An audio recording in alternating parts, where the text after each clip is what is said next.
नमस्ते मित्रांनो, आज आपण या व्हिडिओमध्ये स्वराज्य रक्षक छत्रपती संभाजी महाराज यांच्याविषयी 10 ओळींची थोडक्यात माहिती पाहणार आहोत। तत्पूर्वी तुम्ही या चॅनलवरती नवीन असाल तर वर्षभर विविध थोर पुरुषांच्या जयंतीनिमित्त व्हिडिओज मिळवण्यासाठी चॅनलला सबस्क्राइब करा। संभाजी महाराज यांचे पूर्ण नाव छत्रपती संभाजीराजे शिवाजीराजे भोसले असे होते।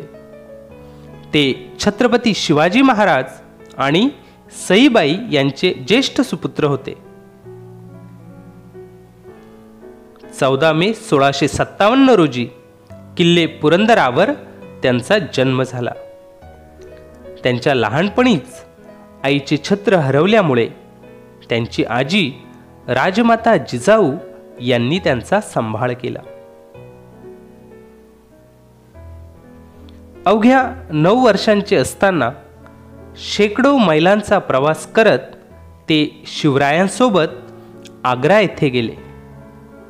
इसवी सन 1674 मध्ये शिवरायांचा राज्याभिषेक झाला व संभाजीराजे स्वराज्याचे युवराज झाले। शिवरायांच्या अनुपस्थितीत अष्टप्रधान मंडळ व युवराज संभाजीराजे यांच्यात मतभेद होऊ लागले। त्यांना कोकणातील शृंगारपूरची जबाबदारी सोपविण्यात आली। अशातच 1680 मध्ये शिवरायांचे निधन झाले। शिवरायांच्या निधनानंतर 9 वर्षे संभाजीराजांनी मुघल, पोर्तुगीज, सिद्धी, चिक्कदेवराय अशा बलाढ्य शत्रूला तोंड देत स्वराज्य राखले।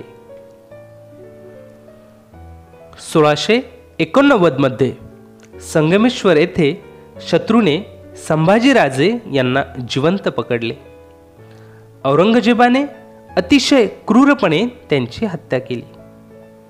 त्यांच्या पवित्र स्मृतीस मानाचा मुजरा।